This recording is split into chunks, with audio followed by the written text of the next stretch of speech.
Welcome back. So I'm sure that you've been hearing about that massive data breach involving Equifax. More than 143 million people had their personal information stolen, which is nearly every adult in the United States. 200,000 credit cards have been compromised, and information like bank account details, social security numbers are just some of the things that could now be vulnerable. This is the mother lode of all hacks. The hackers here got the gold mine of information that an identity thief would want.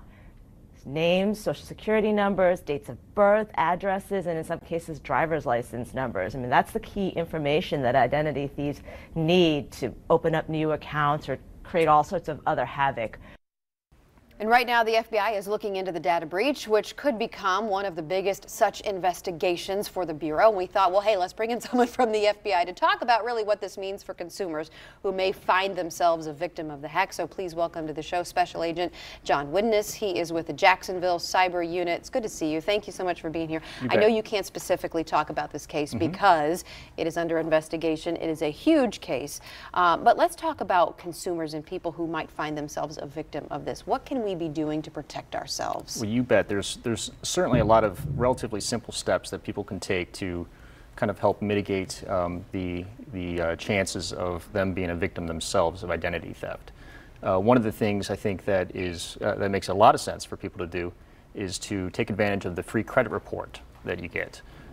Everybody is entitled, as long as you go out and go get that yourself at one of the three major credit bureaus, you can get a free credit report. And on that credit report, you'll find out, has anyone been trying to open an account in your name? That's correct. And it's interesting that you say if you go out and get that information, and you were specific to say that, because if people were to try to seek you, you know, hey, we want to make sure that you're okay, you get a phone call from somebody saying they want to check your credit, be very skeptical of that. Oh, absolutely, absolutely. If anybody's calling you, requesting, especially if they're requesting any sensitive information, you've got to be very, very suspicious of it. So for instance, if somebody calls you and has a long story and says why they need your credit card number, you need to be thinking, well, this person called me, I didn't call them. So certainly things like credit card or any sensitive information, you should not be giving any of that out unless you're the one who makes the phone call and you've got a high degree of confidence that you're talking to the person you think you're talking to. Right. Better to be safe than sorry. Hang up, go call your credit card company or what have you. Absolutely. Yourself. That way you know who you're contacting. Absolutely, yes. And you say this is true too with emails. I know we hear this all the time, phishing emails. But when, you know, something like this, Equifax, happens and people are thinking, oh my gosh, this could be me, and you respond to the email, you might be putting yourself out there too, because the emails, you don't know where those have come from a lot of times. Exactly, exactly. We call them either phishing or spear phishing emails, depending on the way that these things come in.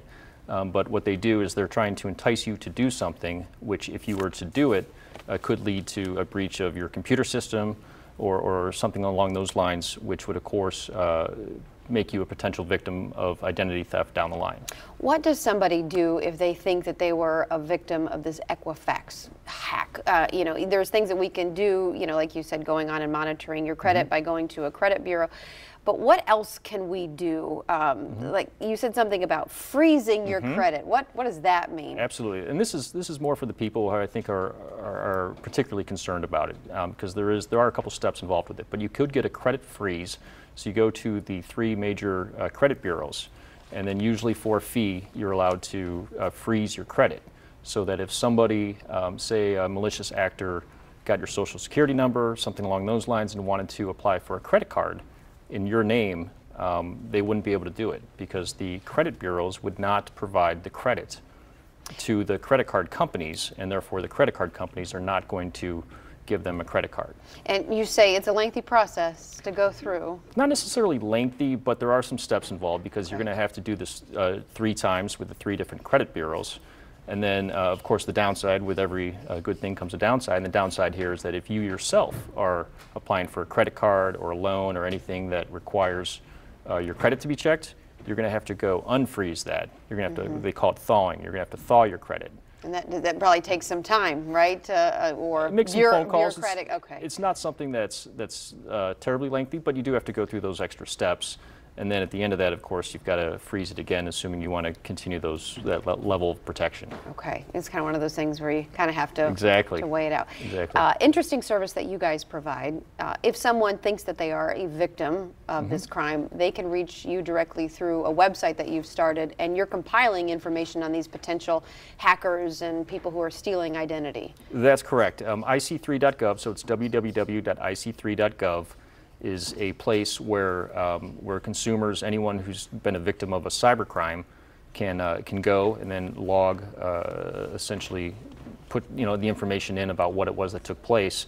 The FBI gets that information, and a lot of times we put that information together to make nice investigations and cases out of. Yeah, and try to get some of these guys and gals who might be doing this That's right. off the street. That's the goal. Yeah, and so very quickly in the waning minute, 30 seconds that we have, what do you guys do over at the FBI and the cyber unit? I'm just curious, like what are you doing when you leave here? Like where are you going to, what do you do?